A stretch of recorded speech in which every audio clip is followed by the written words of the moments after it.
Muy bien, buenos días a todos, bendiciones a quienes se conectan aquí, que nos hemos saludado, qué rico verlos, qué rico verlos.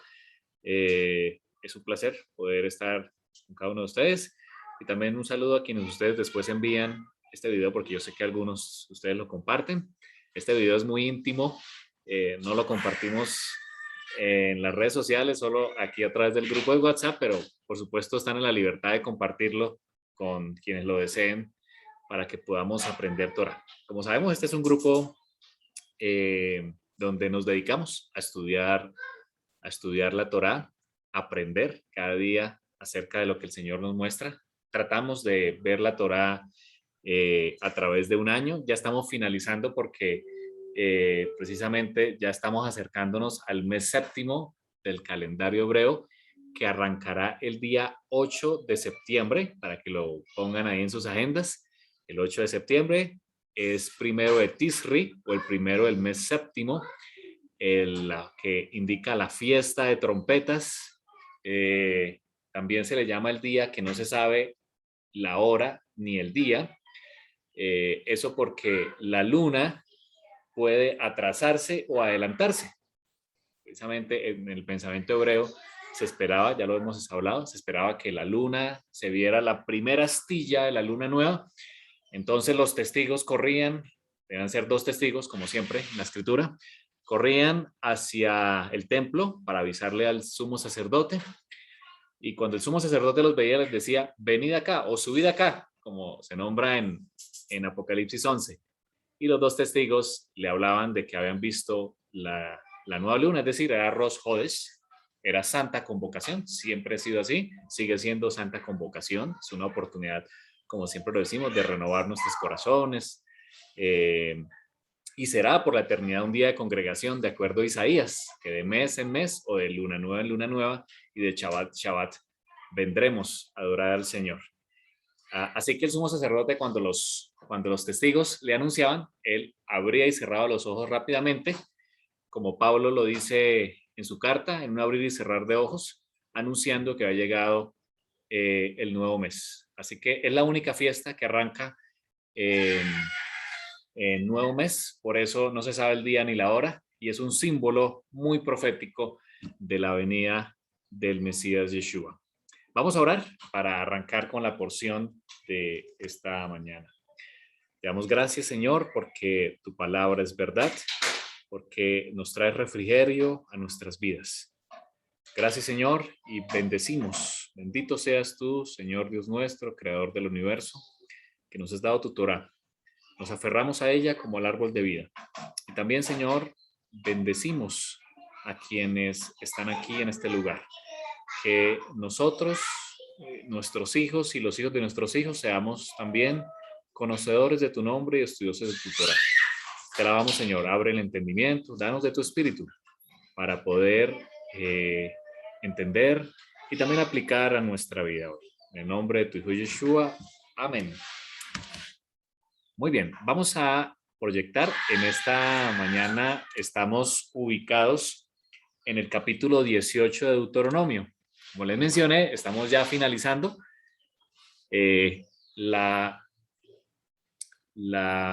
creo que ya están viendo la presentación, ¿cierto? Vamos a terminar el libro de Deuteronomio, es decir, la Torá, finaliza con la fiesta de Sukkot. Recuerden que en el mes séptimo arrancamos con fiesta de trompetas, luego vendrá el Yom Kippur, que es la más importante, el día de perdón, el día de ayuno, y finalizaremos con Sukkot.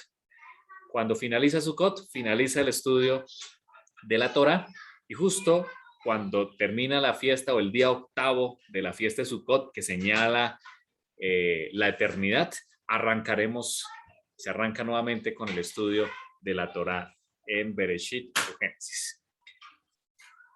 La porción de esta semana tiene por nombre Shoftim. Shoftim, hace un año lo dijimos, significa jueces.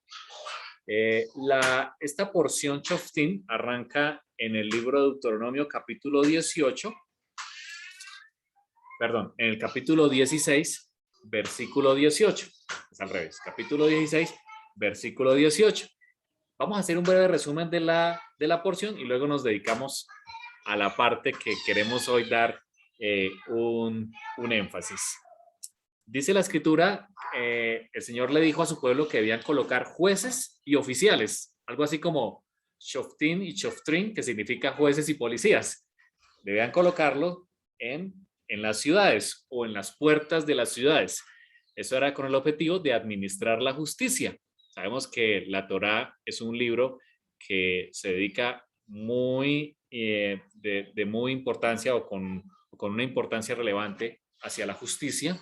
Y allí habla precisamente, arranca hablando de los jueces y cuál era su función en las puertas de las ciudades: no pervertir el derecho, no hacer acepción de personas, no recibir soborno, cosas que estaban escritas hace mucho tiempo, hace más de 3000 años. Ahí lo leen ustedes en el versículo 19. Claramente, si nuestros gobiernos o el sistema judicial tomara en cuenta estos consejos, sería muy diferente, ¿no? Porque el soborno ciega los ojos de los labios. Justicia, justicia seguirás, dice la escritura, entre otros aspectos. Luego la escritura nos habla acerca de evitar la idolatría. Nuevamente, en el capítulo 17 habla acerca de evitar la idolatría, los lugares altos, ofrecer sacrificios donde no es, o plantar árboles cerca de los altares. Es un tema bien interesante. El plantar árboles era un símbolo o era acompañado de los rituales en estas culturas paganas. La diosa Cera, gracias a mi esposa por recordarme. Luego más adelante en el versículo 14 le habla las instrucciones para el rey. Claramente la Torá habla de que el pueblo, si iba a tener un rey, cuáles iban a ser las condiciones. Debía tener una copia del libro de la Torá con él y debía leerla todos los días. Fíjense qué importante para nuestros líderes, presidentes, pero no solo a nivel gubernamental, sino también de nuestras congregaciones y también en nuestras casas. Nosotros somos los líderes de nuestras casas, pues debemos tener la porción o el libro La Torá en nuestras cabezas. Hay otros consejos que hablan ahí acerca de los reyes, como que no deberían tener muchas mujeres porque iban a pervertir su corazón, cosa que le pasó a Salomón. También no deberían acumular gran cantidad de dinero porque también podían irse en pos del dinero. Y tampoco tener un ejército muy numeroso porque su única defensa era el Señor. Hay instrucciones muy interesantes. El capítulo 18 arranca con las porciones de los levitas, ya lo hablamos en la semana pasada, con el tema del maaser o el diezmo. Finalmente termina en el capítulo 19 hablando de las ciudades de refugio, ya lo hemos hablado en otras ocasiones, y habla finalmente en el capítulo 20 las leyes en la guerra. Cuando salgas a la guerra, ¿qué debes hacer? Hay un versículo muy hermoso y es el versículo 3 del capítulo 20, cuando dice que cuando Israel fuera a salir a la guerra, el sacerdote hablará al pueblo diciendo: Shema Israel, vosotros hoy juntáis en batalla contra vuestros enemigos. No desmaye vuestro corazón, no temáis, ni os azoréis, no tengas miedo, ni tampoco os desalentéis delante de ellos, porque Adonai, vuestro Dios, va con vosotros para pelear por vosotros contra vuestros enemigos, para daros salvación.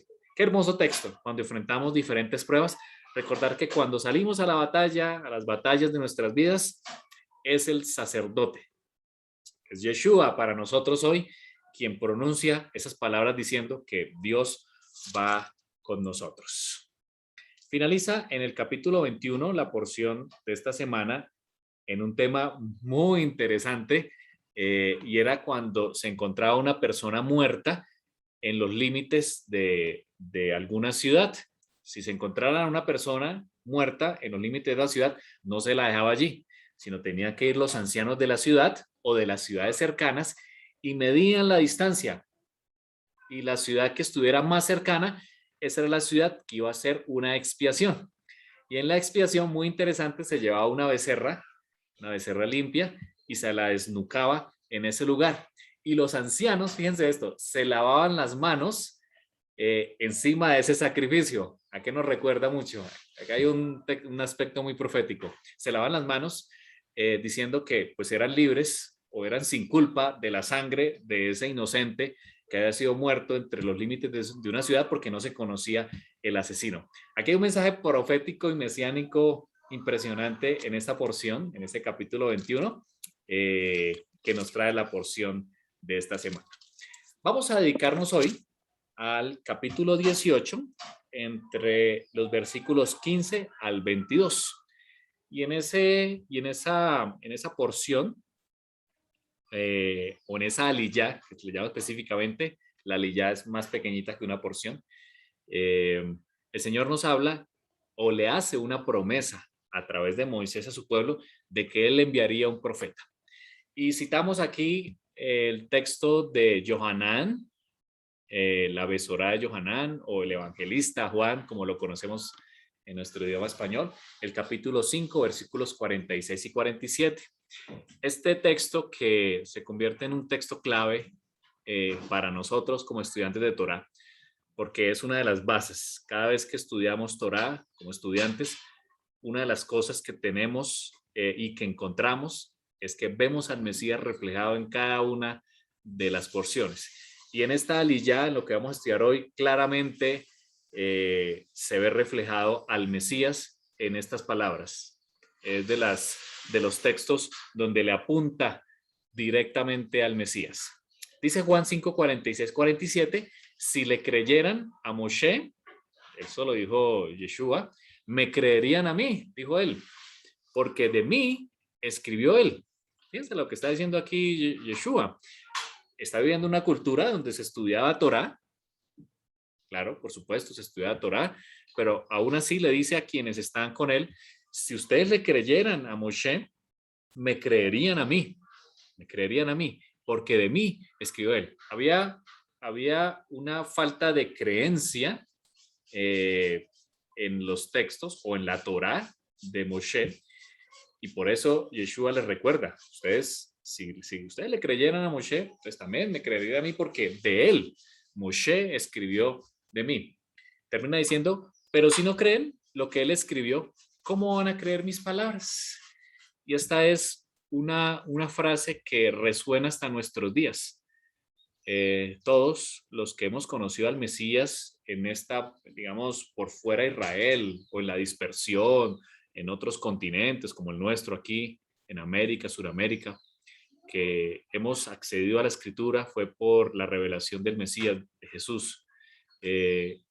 Y todos predicamos de que debemos creer las palabras de Jesús. Creo que es un mensaje que se repite en todas las congregaciones cristianas.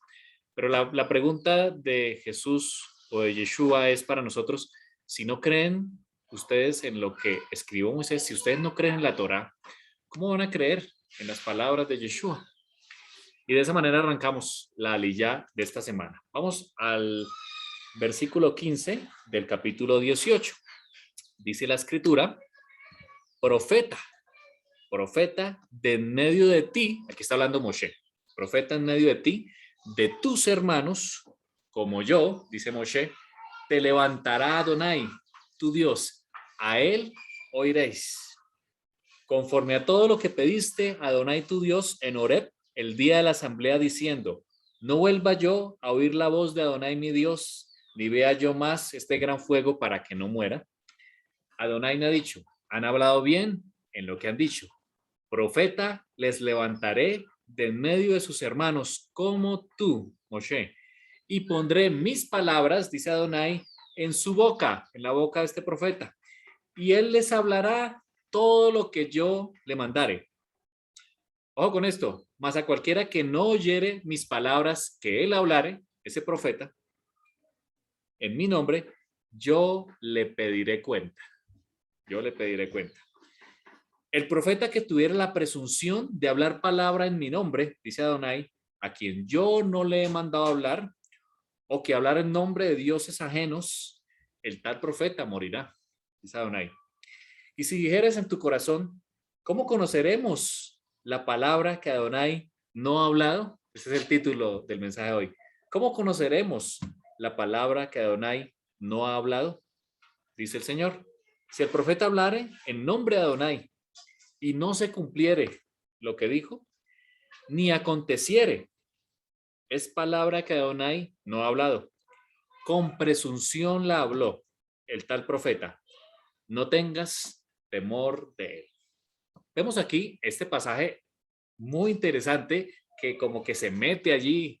Moshe viene hablando viene amonestando a su pueblo de las costumbres paganas para que el pueblo no se vaya tras otros dioses cuando entren en la tierra prometida. Y justo aquí está hablando en el versículo 14 anteriormente, está hablando de que el pueblo no debe ir a los agoreros ni a los adivinos.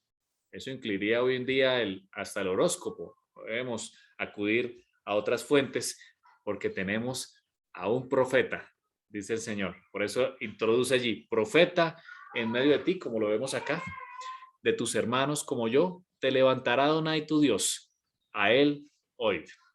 Vamos a introducirnos en estos versículos en esta mañana, entender un poco más, a excavar un poco más. Sabemos que es un mar profundo de conocimientos. Bienvenidas todos los comentarios también que el Señor nos pueda dar en esta mañana. Lo primero que dice el Señor es un profeta. En medio de ti levantará el Señor. La palabra profeta viene de la palabra hebrea naví, como la vemos aquí en la parte superior, naví. Voy a mostrarles en la Biblia interlineal. Un segundo, y abro la Biblia interlineal para mostrarles el versículo que estamos hablando aquí, para que podamos ver también esa versión. ¿Recuerdan? Como ya les dije, usted busca en Google o en cualquier buscador Biblia interlineal, se llama logos.com. Aquí se usa la versión Reina Valera, y aquí está el versículo: profeta de en medio de ti, de tus hermanos como yo, te levantará Adonai, tu Dios, a él oirás. Y aquí encontramos la palabra profeta. Recordemos que arrancamos de derecha a izquierda en el hebreo. Profeta de entre ti, de tus hermanos como yo, levantará para ti Yahweh, tu Dios, a él oirás. Aquí la palabra profeta viene del Strong, o del número del Strong 5030.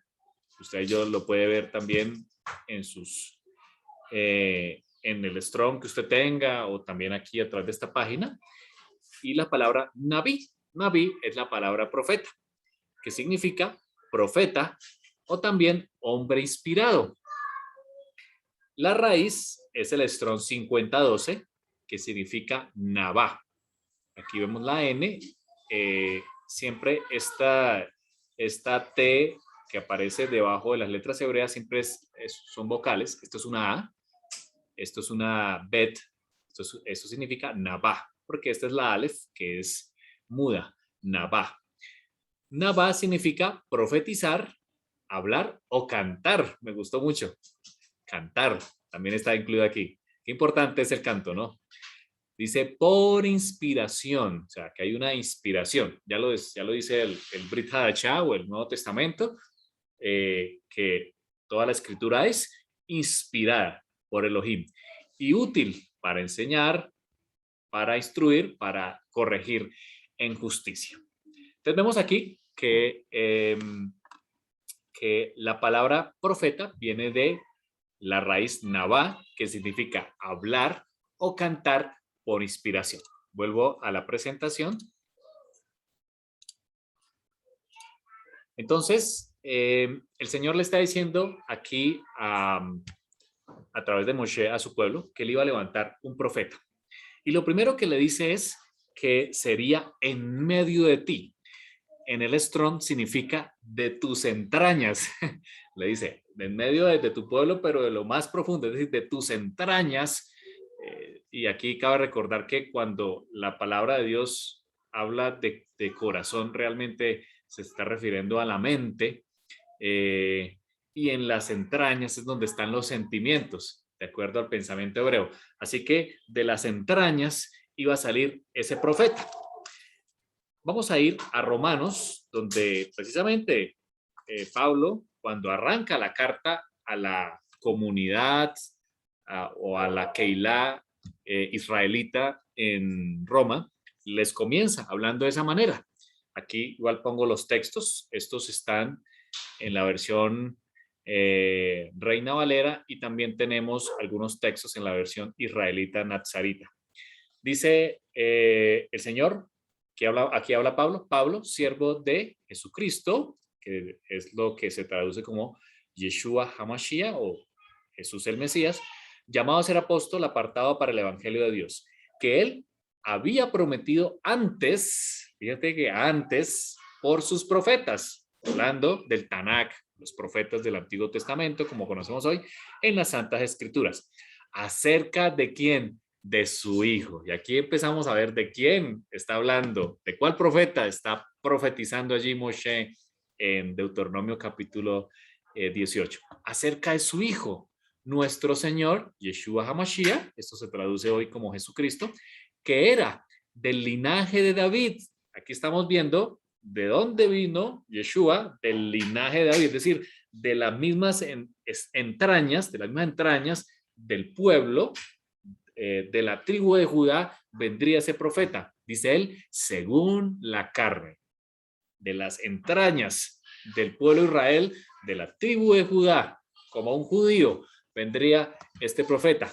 Y termina diciendo Pablo que fue declarado hijo de Dios con poder, según el Espíritu de Santidad, por la resurrección de entre los muertos. Así que lo primero que nos menciona Moshe es que este profeta nacería de las entrañas del pueblo, directamente, en este caso, del linaje de David, y Romanos nos corrobora diciendo que fue precisamente Yeshua HaMashiach, el Hijo de Dios, que se hizo carne, que vino precisamente del linaje de David, según la carne, y fue declarado Hijo de Dios con poder, según el Espíritu de Santidad. Segundo, Moshe también menciona que este profeta vendría de tus hermanos. Esta palabra de tus hermanos, cuando la miramos en el Strong, una de las definiciones, recuerden que no es la única, el Strong habla de varias definiciones y allí podemos ver muchas aplicaciones siempre en la escritura, habla del pariente más cercano, el pariente más cercano. En Levítico 25:25 es uno de los textos que nos habla acerca del pariente más cercano, que tenía muchas funciones. Una de ellas es esta: cuando tu hermano empobreciere, y esto es un mandamiento, cuando tu hermano empobreciere y vendiere algo de su posesión, entonces su pariente más próximo, el pariente más cercano, vendrá y rescatará, es decir, hará redención, de allí viene la palabra redención, es decir, rescata a su pariente más cercano, el que había empobrecido, lo que su hermano hubiera vendido. Pongamos el contexto. Recordemos que todas las tribus y a su vez las familias iban a heredar una porción de tierra. Esa porción de tierra que iban a heredar consecutivamente a sus hijos por todas las generaciones. Porción de tierra que en caso de que empobreciera la persona, era devuelta en el año del jubileo. Cada 50 años era devuelta porque el Señor quería mantener la justicia. Recordemos, como siempre, la Torá nos habla de un capitalismo compasivo. Esa es la mejor definición que hemos encontrado de la administración de la justicia y de las leyes civiles que el Señor estableció a través de la Torá. Y en esta ocasión, si tu hermano empobreciere, el pariente más cercano, es decir, si es un hermano, si es su hijo, si es su padre, si es un tío o el pariente más cercano, debería venir y hacer rescate, es decir, comprar ese terreno que su pariente más cercano hubiera vendido porque tocó venderlo por su necesidad y rescatarlo. ¿Para qué? Para que las generaciones futuras pudieran tener esa bendición del terreno. Un ejemplo claro del pariente más cercano lo encontramos en esa hermosa historia de Ruth. Ruth, la moabita, fue una de las esposas de los hijos de Noemí, hijos que murieron en la dispersión. Cuando ellos estuvieron en Moab precisamente, el esposo de Noemí murió y sus dos hijos, y quedó la suegra con sus dos nueras. Y vemos esa historia preciosa donde Ruth decide hacer aliyah y hacer entrar al pueblo de Israel, ser parte del pueblo de Israel, hacer Teshuvah, y se convirtió en una israelita aceptando la Torah. Y vemos que el pariente más cercano de su difunto esposo fue el que la rescató, el que la redimió y la toma por esposa. Y de allí viene la descendencia incluso de Yeshua. Ruth es una ascendiente de Yeshua. Así que en la Torah encontramos que el pariente más cercano era el que venía y ayudaba a su prójimo. También, como conocemos en la escritura, nuestro pariente más cercano, alguien, como dice la escritura, se hizo carne como nosotros, dice, y habitó entre nosotros, dice Juan, lleno de gracia y de verdad. Pablo también dice que no estimó el ser igual a Dios como cosa que aferrarse, sino que se despojó, se humilló, se hizo hombre, además se hizo humilde hasta la muerte del madero. Así que el pariente más cercano, incluso dice la escritura, del linaje de David, según la carne, vino a rescatar a su novia.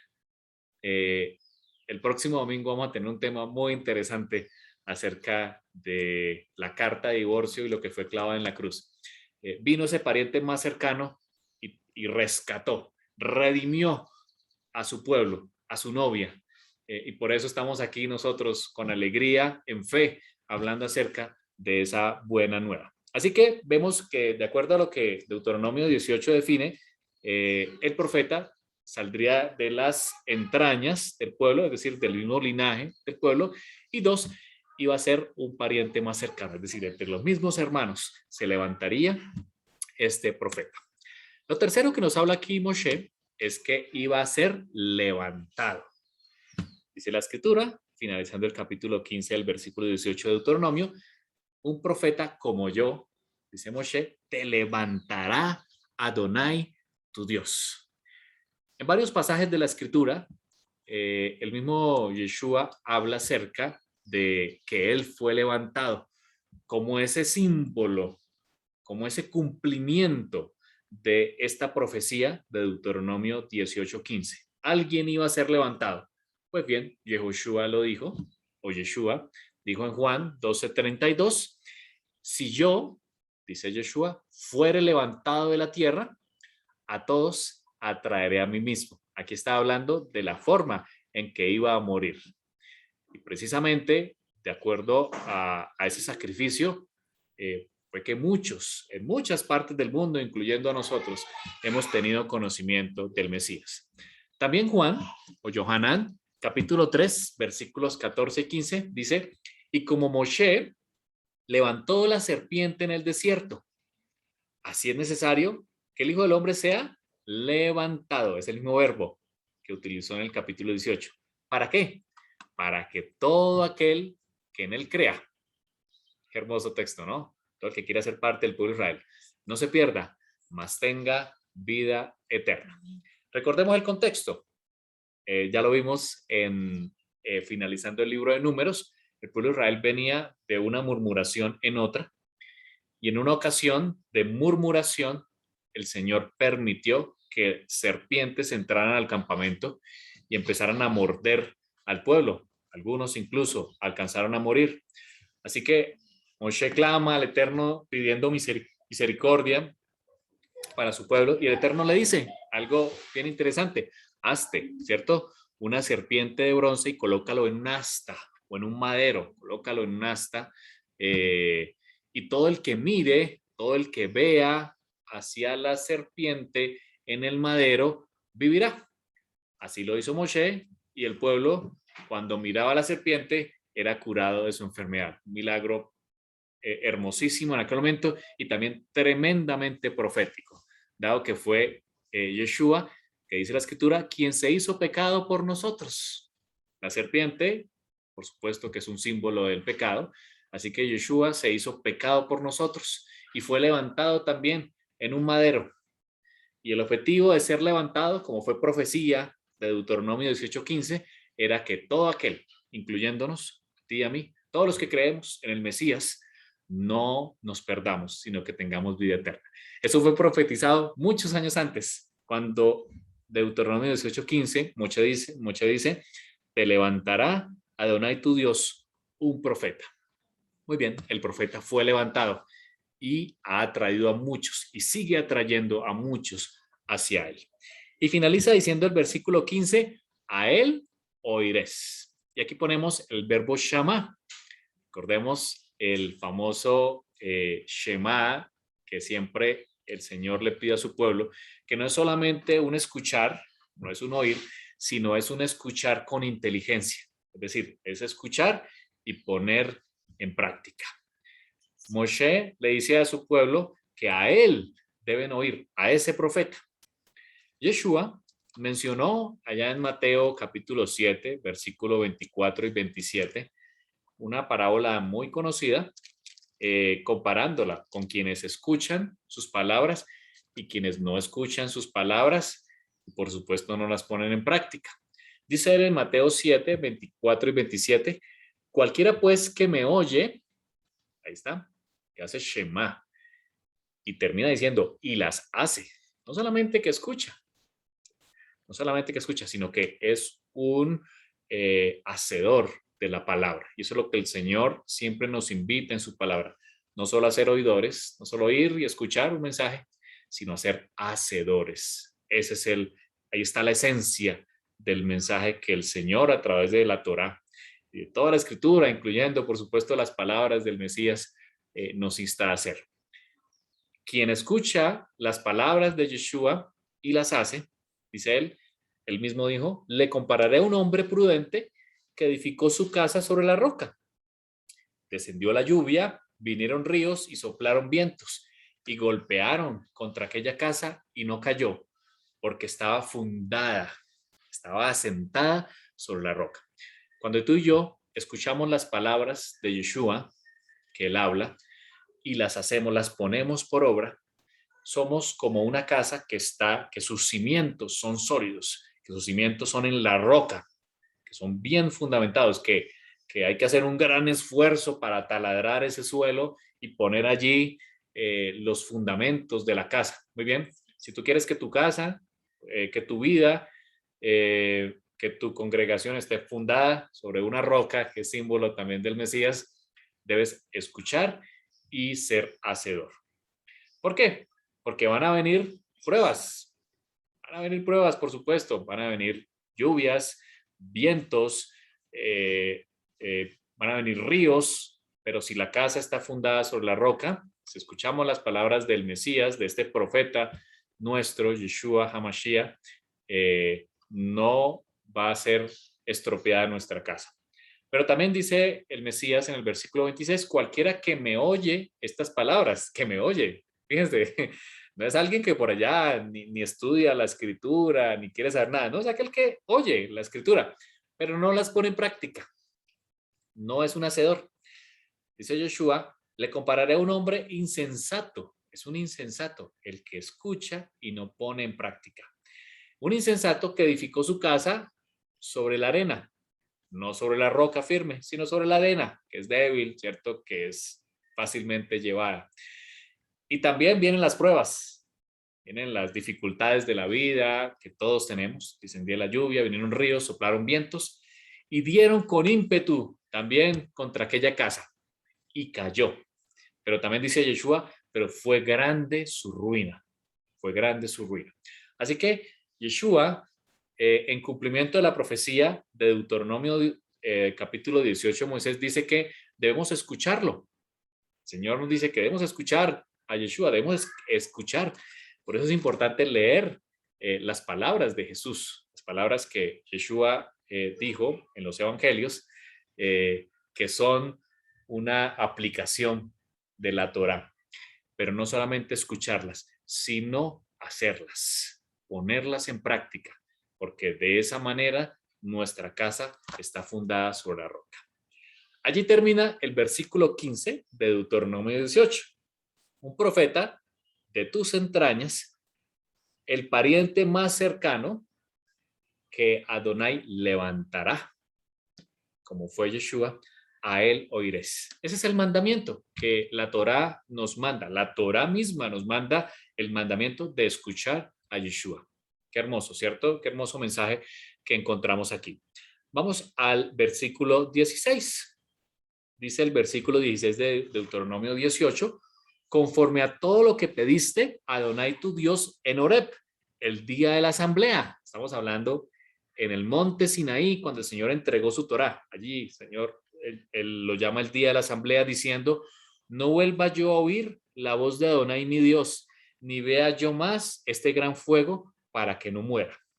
Adonai me ha dicho, han hablado bien en lo que han dicho. Está bien. Entonces, profeta, les levantaré en medio de tus hermanos como tú, Moshe, y pondré mis palabras en su boca. Entonces, aquí encontramos el episodio del Sinaí, donde el pueblo alcanzó a escuchar la voz de Adonai directamente.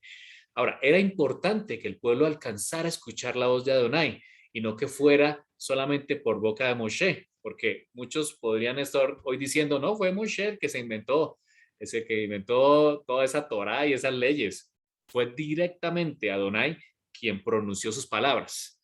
Pero por supuesto que el pueblo, al escuchar la voz de Adonai, tuvo temor, ¿cierto? Fue una experiencia sumamente difícil, terrorífica, en ese momento, escuchar la voz, ¿cierto? Potente del Dios omnipotente del universo. Fue una experiencia difícil. De hecho, algunos eruditos dicen que algunos hasta se desmayaron de esa impresión, de ese momento tan terrible, se desmayaron al ver la presencia o al escuchar la voz del Señor. Y por lo tanto, ellos dijeron, por favor, Moshe, que el Eterno no hable. Háblanos tú, que el Eterno te hable a ti y tú nos hables. Moshe se convierte allí en un símbolo mesiánico, por supuesto. Y el Eterno aquí le dice a Moshe, han hablado bien, está bien, yo hablaré en medio de ti, voy a levantar un profeta como tú y pondré mis palabras en su boca, en las palabras de este profeta. Juan 12, 49 y 50, Yeshua mismo nos da el cumplimiento de esta profecía cuando dice, porque yo no he hablado por mi propia cuenta, dice él no hablaba por su propia cuenta. El Padre que me envió, él me dio mandamiento de lo que he de decir. El Padre es el que pone las palabras en Yeshua, cumpliendo la profecía de Deuteronomio 18. Y de lo que he de hablar, dice Yeshua, todo lo que él hablaba era porque el Padre se lo mandaba, el Padre colocaba las palabras en su boca. Y sé que su mandamiento es vida eterna. El mandamiento del Señor es vida eterna.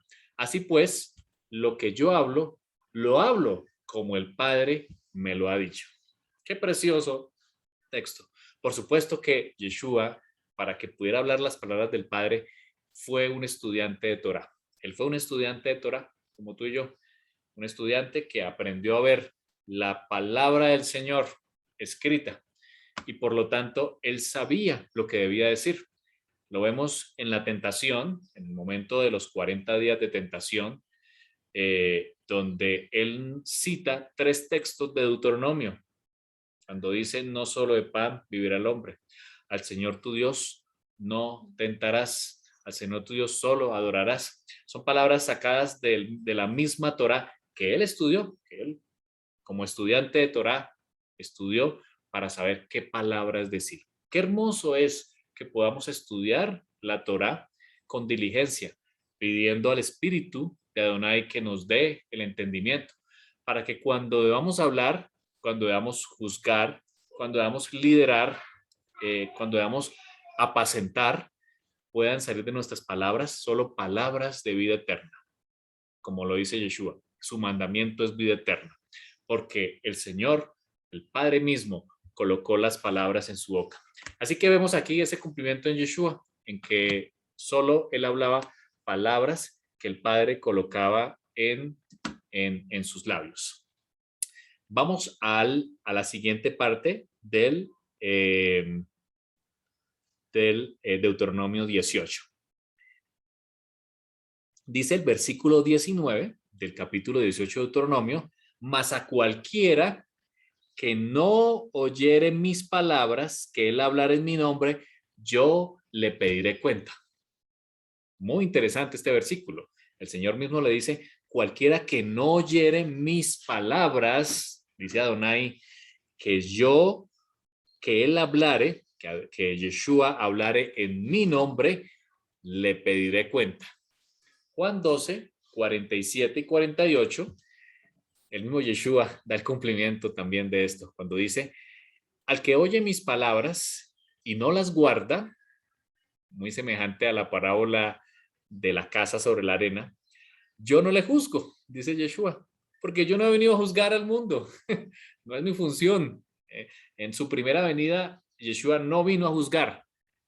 Yeshua vendrá a juzgar en el Yom Kippur, cuando él vuelva por segunda vez, será el Yom Kippur, como vemos allí en la imagen que hemos hablado aquí, que era el día del juicio, por supuesto que era el día del arrepentimiento. Ese día Yeshua vendrá a juzgar, pero en su primera venida, dice él, yo no he venido a juzgar al mundo, mi función es salvar. Yo vine en la función del pariente más cercano, vine a redimir, vine a rescatar a las ovejas perdidas de la casa de Israel, de la cual somos parte tú y yo. Y termina diciendo él, el que me rechaza a mí y no recibe mis palabras, tiene quien le juzgue. Tiene quien le juzgue. La palabra que ha hablado, ella le juzgará. ¿Cuándo? En el día postrero. Cuando en la escritura se habla del día postrero, es el día del juicio, es el día de la ira, que también llaman los profetas. Es el día en que vendrá Yeshua por segunda vez. Es el día extraño para poner a sus enemigos debajo de sus pies, para juzgar, como se hacía en el Yom Kippur. Y pondrá a las ovejas a su derecha y los cabritos a su izquierda. El mismo Yeshua lo dijo. Él vendrá a juzgar, pero en su primera venida vino a salvar. Así que quien no recibe la palabra de Yeshua, la misma palabra le juzgará en el día postrero. Dice la escritura que de todas las obras, de nuestras palabras y también de nuestras obras, seremos juzgados en el día postrero. Por lo tanto, el Señor nos invita hoy a escuchar las palabras de Yeshua, que son las mismas que encontramos en la Torá, y a ponerlas por obra. Por eso, Deuteronomio 18, capítulo 19, dice que cualquiera que no oyere mis palabras, que él hablara en mi nombre, yo le pediré cuenta. Adonai pedirá cuenta a aquellos que no escucharon ni pusieron por obra las palabras de Yeshua en ese día postrero, en ese Yom Kippur. Ahora, en los siguientes versículos, el Eterno empieza a hablar acerca de esos profetas que él no ha mandado. Y comienza con esa pregunta: ¿cómo conoceremos la palabra que Adonai no ha mandado? Hoy en día, los llamados falsos profetas. Vamos a ver algunas de las características que debe tener un buen profeta, un verdadero profeta que es enviado por el Señor, y características de profetas que el Señor no ha enviado. Y comienza diciendo el versículo 20 del capítulo 18 de Deuteronomio: el profeta que tuviera la presunción, o aquí como lo traducimos, de acuerdo a Strong también, la soberbia, de hablar palabra en mi nombre, dice Adonai, a quien yo no le haya mandado hablar. Es decir, si se le manda a un profeta a hablar en el nombre de Adonai, que el Señor no le ha mandado hablar, dice la escritura, o segundo, quien hablara en nombre de dioses ajenos, el tal profeta morirá. Así que la primera característica es quien tenga la presunción o la soberbia de hablar palabra en nombre de Adonai a quien no se le ha mandado hablar. Es una característica clara de un profeta que él no ha mandado. Segundo, quien hablare en nombre de dioses ajenos. Si se levanta un profeta, como ha sucedido a lo largo de la historia, hablando en nombre de un Dios diferente al Dios que nos muestra la Torá, los profetas, toda la escritura, es un profeta falso a quien no debemos seguir, es una soberbia de su corazón. Vamos a ver algunos textos fuera de la Torá, en los profetas y en el Nuevo Testamento, que también nos hablan acerca de algunas características de un profeta verdadero y también las características de un profeta falso. Vamos a ir primero allí en Deuteronomio, antes de irnos, en Deuteronomio capítulo 18, versículo 22. Deuteronomio 18, 22 dice, si el profeta hablar en nombre de Adonai y no se cumplió lo que dijo, ni aconteciere, es palabra que Adonai no ha hablado. Con presunción la habló el tal profeta, no tengas temor de él. Así que dice la escritura en la Torá que si el profeta anuncia algo que después no se cumplió, que no aconteció, es palabra que Adonai no ha hablado. Y aquí hacemos la aclaración, la mayoría de eruditos lo dice, cuando la escritura nombra aquí que si el profeta dice algo, ¿cierto? Hablare algo en nombre de Adonai y no se cumple, generalmente está hablando aquí de cosas buenas. ¿Por qué? Porque cuando se profetiza alguna catástrofe, alguna consecuencia, como las que están allí en Deuteronomio, son profecías condicionales. Si el pueblo va al arrepentimiento, esa consecuencia no se cumple. Tenemos un claro ejemplo en la historia de Jonás. Jonás es un profeta, es un nabí mandado en nombre del Señor para hablar a una ciudad específica, a Nínive, en el reino de Asiria. Nínive era una ciudad muy corrupta y el Señor le manda a Nínive para hablar un mensaje muy directo diciendo que en 40 días Nínive va a ser destruida. Ese era el mensaje. Nínive sería destruida por haberse olvidado del Señor. Conocemos en la historia que desde el rey en la cabeza puso por decreto que todos los hombres se vistieran de cilicio, pusieran ceniza en su cabeza, que eran símbolos de arrepentimiento, y se arrepintieran de todos sus pecados. Dice el rey, a ver si de pronto, si quizás el Señor pueda tener misericordia de nosotros. Y así fue. El Señor tuvo misericordia en esa generación, tuvo misericordia de Nínive y no la destruyó. Ahora preguntamos, ¿Jonás fue un profeta falso? Claro que no, porque no se cumplió su destrucción. No es un profeta falso, sino que el Señor tenía un propósito de producir teshuva o arrepentimiento. Adelante, Natalia. Bueno, siempre ahora que mencionas a Jonás, me da curiosidad porque yo siento que Jonás es como, bueno, claramente la historia nos dice que fue como en contra de su voluntad, o bueno, al menos así lo refleja, no fue con el corazón dispuesto a que, y porque sabía que Dios los iba a perdonar, él conocía a Dios. Entonces, yo siento que Jonás en su mensaje como que lo dio a la mitad, ¿no? Él mencionó lo que él quería que pasara, pero se le olvidó mencionar que el Dios de misericordia los podía perdonar. O sea, bueno, no sé, yo me lo imagino así porque no encuentro otra explicación para que, siendo enviado por Dios, no podemos decir que fue un profeta falso porque no se cumplió la destrucción. Claro, tal cual. Es que el propósito, y es lo que vemos en la escritura, en los diferentes profetas que nos menciona la palabra de Dios, el propósito final detrás del mensaje que el Señor mandaba no era destruir, no era acabar con la gente, no era decirles un decreto como tal que no pudiera ser movible. El Señor lo que quería era llamar a un arrepentimiento, ¿sí?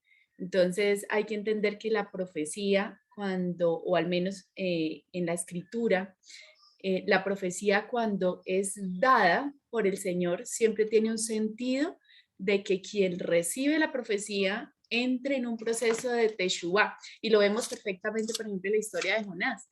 Jonás llega y les dice, en 40 días Nínive va a ser destruida.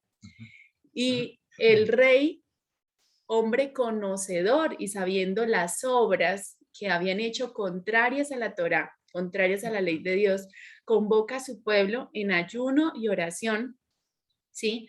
Y entran en un arrepentimiento genuino, dice la escritura. ¿sí? Un arrepentimiento genuino. Por lo tanto, el Señor levanta el decreto, ¿sí? Porque se logró el objetivo. ¿El objetivo cuál era? Que ellos procedieran al arrepentimiento. Al levantarse este decreto, esa generación, dice la Escritura, fue salva, ¿sí? Porque había un propósito detrás del mensaje, que de pronto lo que tú dices, Nata, Jonás probablemente no entendía, porque él estaba también sesgado por su deseo dentro de su corazón de que ellos fueran destruidos. Claro, porque él no quería, y si tú te das cuenta, él dijo, yo conozco al Señor, ¿sí? Yo lo conozco. Y los conozco también, que yo sé que si se arrepienten, Dios los va a perdonar. Y por eso era que Jonás estaba tan molesto, porque él decía, les voy a dar es un mensaje de salvación, finalmente. ¿A quién? A mis enemigos. Entonces hay que entender que el profeta, y lo vemos en la escritura, en Elías, en diferentes, Jeremías, por ejemplo, todos ellos, aunque el Señor les daba su palabra, ¿sí? Ellos al transmitirla no dejaban de ponerle su emoción personal debido a su misma situación y a su mismo pensamiento. Y es por eso que en la escritura, por ejemplo, vemos a un Elías que también predice también que va a haber una muerte de, se me olvida el nombre, De de Jezabel y Acab. Y él está totalmente convencido de que esto va a pasar, ¿sí? Él totalmente convencido. Pero luego vemos que pues no termina cumpliéndose exactamente como él lo dice, ¿sí? La profecía que él da. Sí, eso lo leemos, gracias amor, eso lo leemos ahí en 1 Reyes 21-23, cuando Elías precisamente está hablando de ellos, diciendo que de Jezabel también ha hablado Adonai diciendo, los perros comerán a Jezabel en el muro de Jezreel. Eso sucedió. Jezabel fue lanzada desde una ventana y los perros lamieron su sangre, comieron a Jezabel.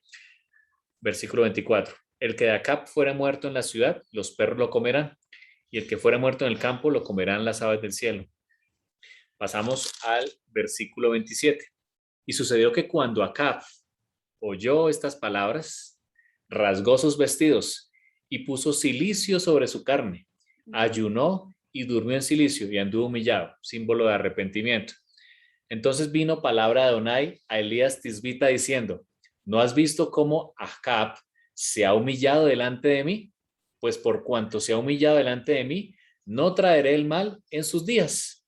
En los días de su hijo, traeré el mal sobre su casa. Fíjense que, tal cual como aquí están escribiendo Nata y Jairito, el Señor tiene un propósito. Así es. Con estas profecías son condicionales, porque como dice la Escritura, ¿cierto? El Señor quiere que todos procedamos al arrepentimiento. Hay una gracia maravillosa mostrada en toda la Escritura, desde la Torá, que el Señor quiere que llegamos al arrepentimiento. Así que cuando se habla allí en Deuteronomio de que si no acontece lo que el profeta ha predicho, generalmente los eruditos interpretan que es lo bueno, es cosas buenas. Si eso que se profetizó no se cumplió, evidentemente no es palabra de Adonai. Cuarta característica, dice Isaías 8:20, un texto muy conocido. Vamos a ir a verlo en el Strong. Ya les comparto la pantalla mientras ustedes lo buscan en sus Biblias. En el libro de Isaías, capítulo 8, versículo 20. Voy a proyectarlo aquí.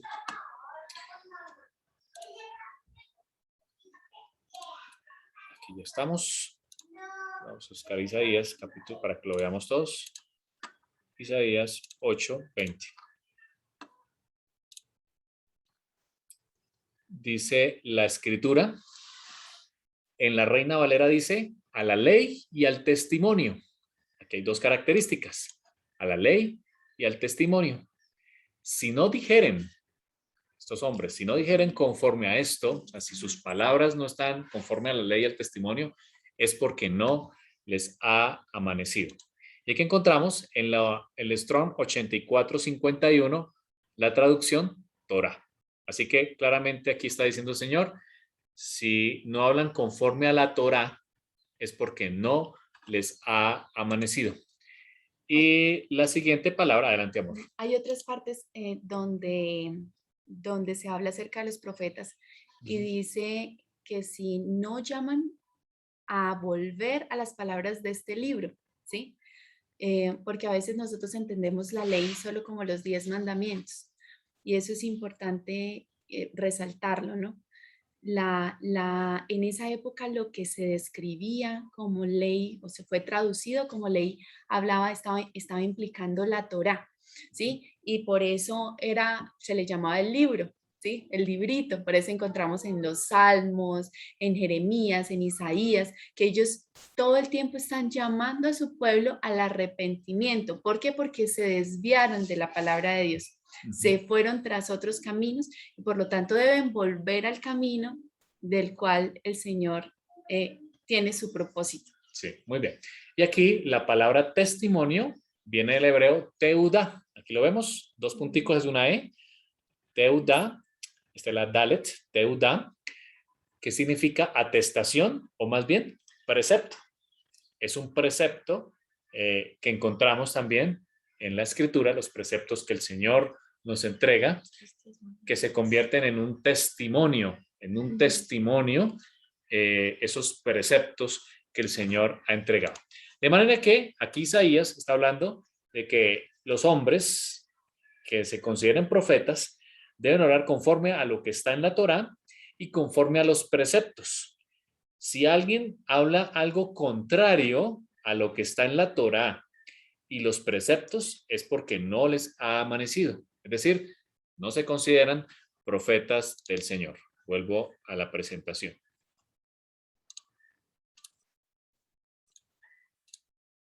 Aquí ya estamos. Esa fue la cuarta característica que encontramos en los profetas, específicamente en Isaías. Hay características que el mismo Yeshua dijo varias características. Este texto de Juan 7:15 también está en Mateo. Dice él, guardaos de los falsos profetas, que vienen a vosotros con vestidos de oveja, como vemos en la imagen, que es la característica como hoy más conocemos, la imagen como más conocemos a los falsos profetas, pero por dentro son lobos rapaces.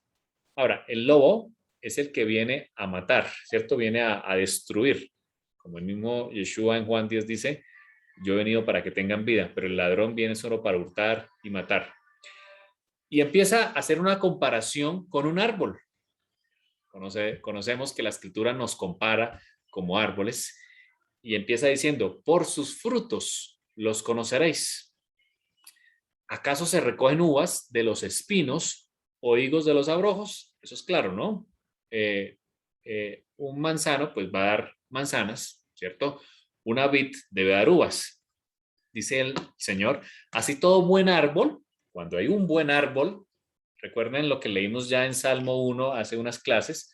Salmo 1 dice que el árbol que está plantado junto a corrientes de agua, que da su fruto a su tiempo, es lo mismo que aquí Yeshua está hablando. El buen árbol que está plantado frente a las aguas, que Yeshua también menciona cuando él dice, vengan y beban a mí de las aguas. Pero el árbol malo da malos frutos, el que no está cimentado en buenas aguas, en buena tierra. No puede el buen árbol dar malos frutos, dice Yeshua, no puede dar malos frutos, ni el árbol malo dar buenos frutos. Todo árbol que da buen fruto es cortado, que no da buen fruto, es cortado y echado en el fuego. En muchas ocasiones Yeshua le dijo, el hacha está a la raíz. La hacha ya está a la raíz, porque ese árbol que no da un buen fruto es cortado y echado en el fuego. Esa es su utilidad. En ese momento, si no hay buen fruto, pues sirve como leña. Pero el árbol que da buen fruto es útil porque los frutos, ¿cierto?, son para beneficio de muchas personas que lo rodean. El apóstol Pablo, ya te doy el espacio, amor. El apóstol Pablo lo dice, habla del fruto del Espíritu y nombra que el fruto es amor, gozo, paz, paciencia, benignidad, bondad, mansedumbre y dominio propio. Termina diciendo el Señor en Juan 7:20, por sus frutos los conoceréis. Aquí vemos una característica clara de que el fruto que tiene este profeta nos va a mostrar realmente si es un profeta que está bien anclado o es un profeta que está en tierra movediza. ¿Vas a decir algo? Sí, sí, hay que entender que la profecía por lo general no tiende a ser pues como un adivino, ¿sí? Sino el Señor utilizó en diferentes etapas como un llamado a su pueblo, ¿sí? Cuando enviaba profetas, lo hacía, obviamente escogía personas que pudieran cumplir con estos requisitos, que convidaran al pueblo a volver a su Torá, porque son sus caminos, ¿sí? Los caminos del Señor, que volvieran a escuchar al Señor. Finalmente, la función del profeta era llevar a su pueblo a escucharle. ¿A quién? A Dios. Y ellos daban buenos frutos y conducían por lo general, si encontramos en la escritura, por lo general los llamados siempre son al arrepentimiento, al volver, al acercarse al Señor. Cuando vemos en la escritura los falsos profetas, eh, ellos siempre incitaban al pueblo a estar tranquilo, ¿sí? Siempre hablaban de la derrota de los enemigos. Por ejemplo, en el caso de Jeremías, cuando él habla acerca de que el templo del Señor va a ser destruido por causa de estos falsos profetas, de que el pueblo de Israel abandonó al Señor, se fue por sus propios caminos. Se levantaron muchos falsos profetas y estos falsos profetas decían, no, no se preocupen, Babilonia va a ser destruido. Y él les decía, no, ustedes van a ir bajo el yugo. Muchos de los profetas en sus propias vidas ejemplificaban lo que iba a pasar, ¿sí? Pues vemos varios profetas, por ejemplo, que se tuvo que casar con la mujer Oseas, que se casó con la mujer adúltera. Jeremías, que usó el yugo sobre él para mostrar el yugo de Babilonia que vendría sobre su pueblo. Todo con un fin, con el fin de que el pueblo abriera sus ojos, despertara, porque estaban en un letargo. Esa es la función que vemos en la escritura de ese profeta.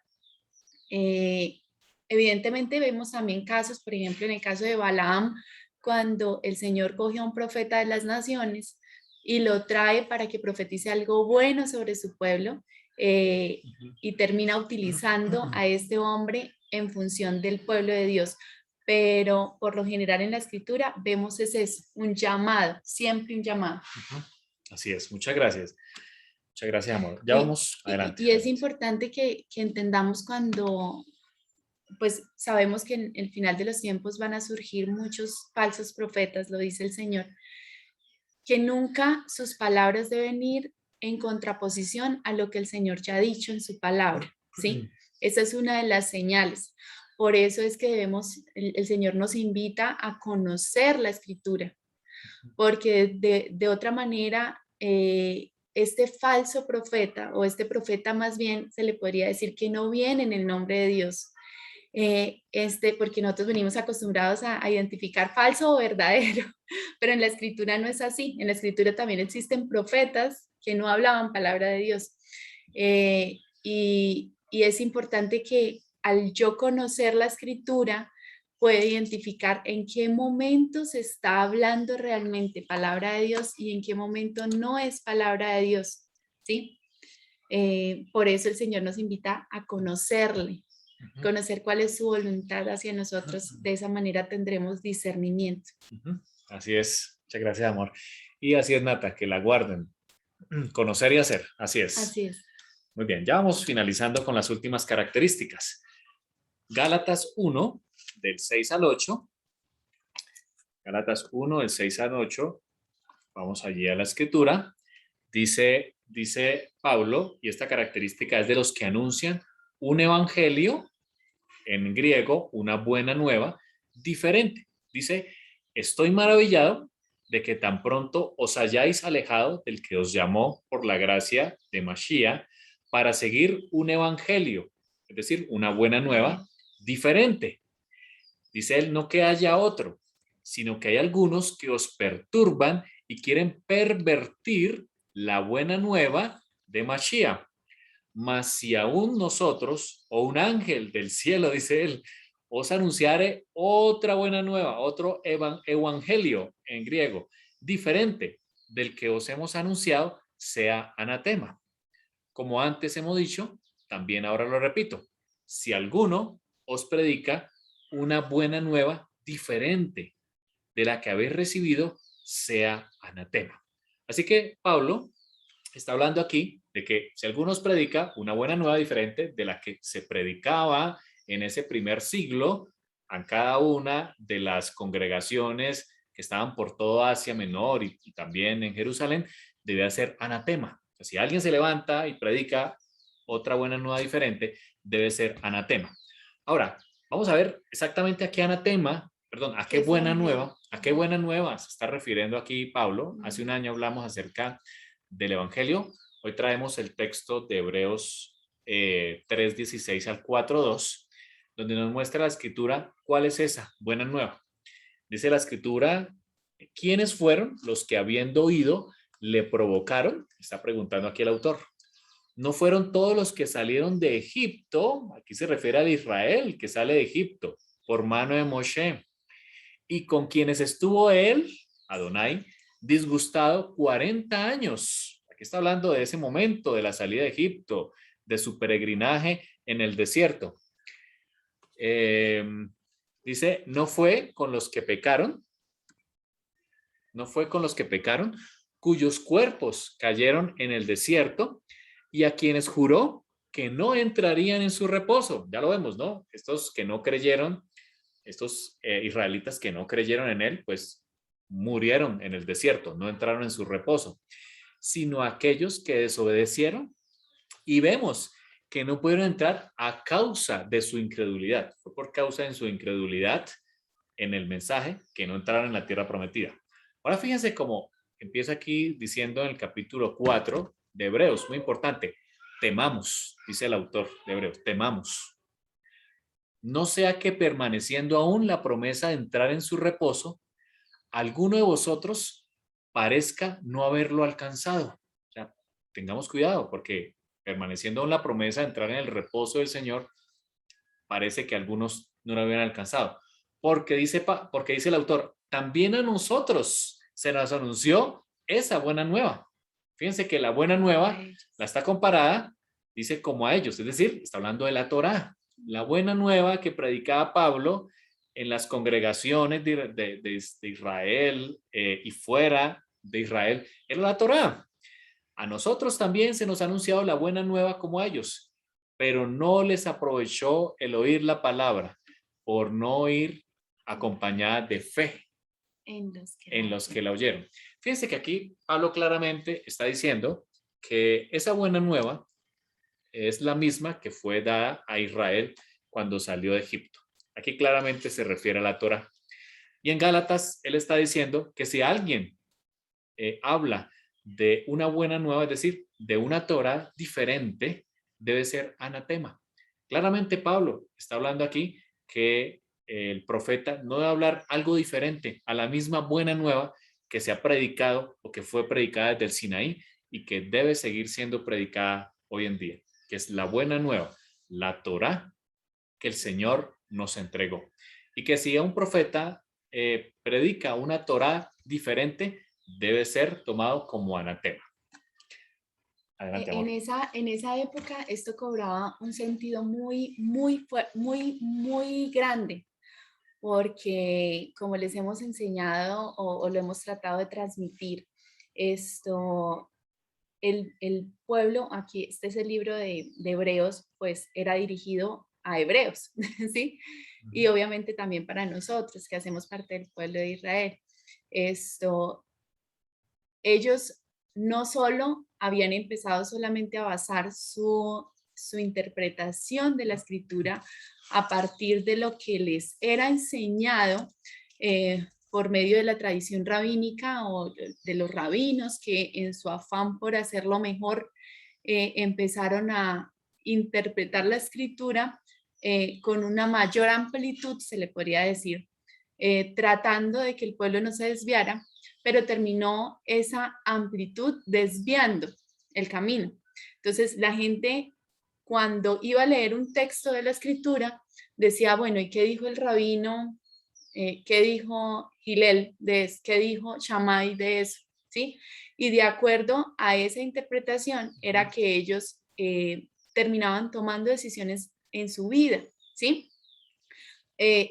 Yo creo y estoy convencida de que Pablo o Saulo estaba anticipándose, él estaba viendo la expansión de la obra que no solamente estaba siendo predicada a todos estos piadosos judíos en la dispersión, en diferentes lugares que estaban conociendo el mensaje en sus sinagogas, sino también el mensaje había sido abierto a muchos gentiles, a muchas personas que estaban en las naciones, que habían aceptado y conocido al Señor y habían aceptado al Dios de Israel como su propio Dios.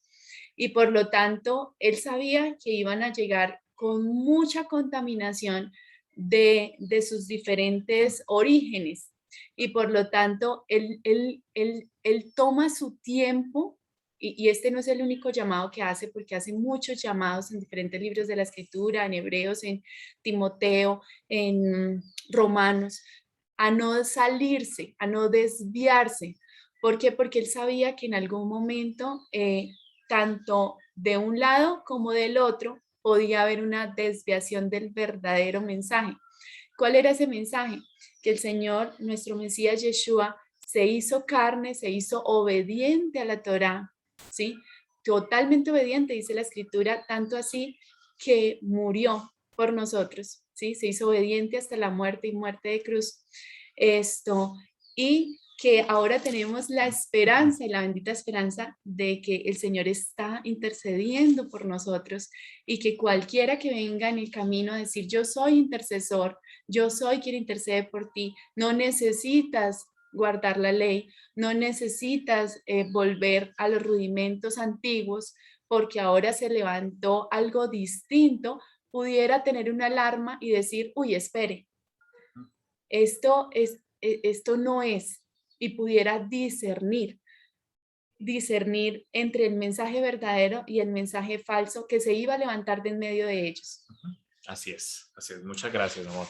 Muy bien, vamos a terminar con el discurso de Pedro en Hechos capítulo 3. Claramente Pedro reveló allí el cumplimiento de Deuteronomio 18, que fue nuestro tema de hoy.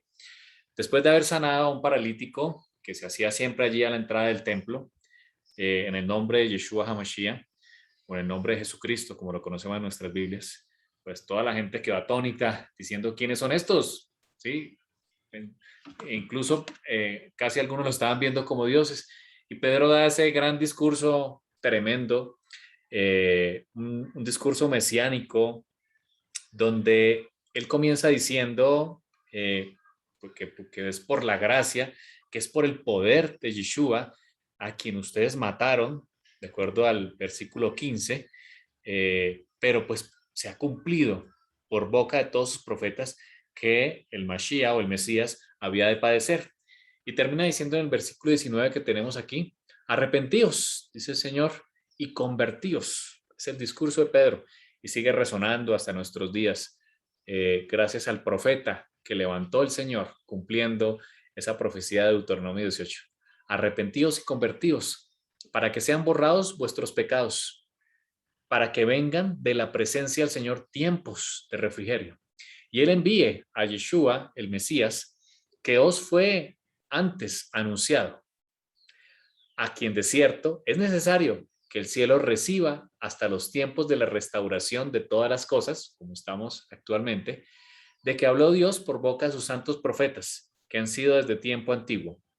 Porque Moshe dijo a los padres, el Señor vuestro Dios os levantará profeta, a Yeshua, de entre vuestros hermanos, de vuestras entrañas, como a mí. A él oiréis todas las cosas que os hable. A él debéis oír, no a los lobos rapaces, sino a él oiréis. Y toda alma que no oiga aquel profeta, dice la Escritura, será desarraigada de su pueblo.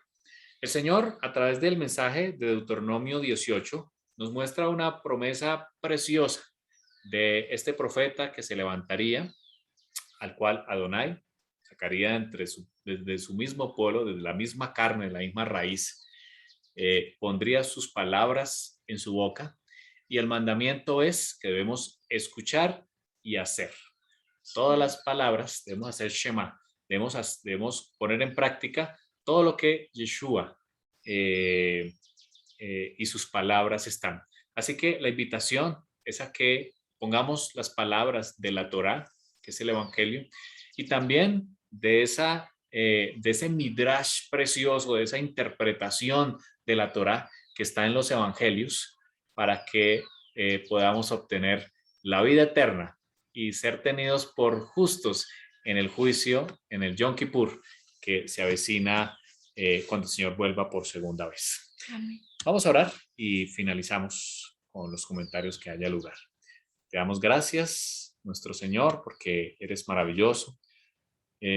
Gracias, Señor, porque levantaste un profeta. Así como Moisés levantó la serpiente en el desierto, Yeshua también fue levantado para traer a todos, para que todo aquel que en él crea no se pierda, sino que tenga vida eterna. Gracias por Yeshua, quien es el cumplimiento de esta profecía, por sus palabras que son vida.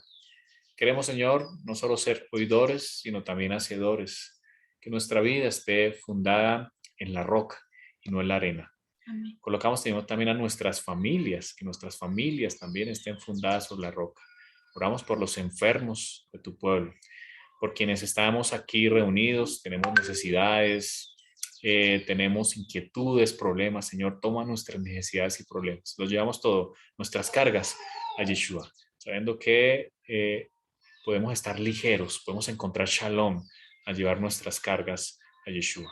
Gracias, Señor, por el cumplimiento profético de ese profeta que levantarías y porque sabemos que volverá a poner a sus enemigos debajo de sus pies y a hacer justos juicios. Amén. Te alabamos, Señor, pedimos una bendición en esta nueva semana y lo pedimos en el nombre de nuestro Rabí, Yeshua HaMashiach. Amén y amén. Amén.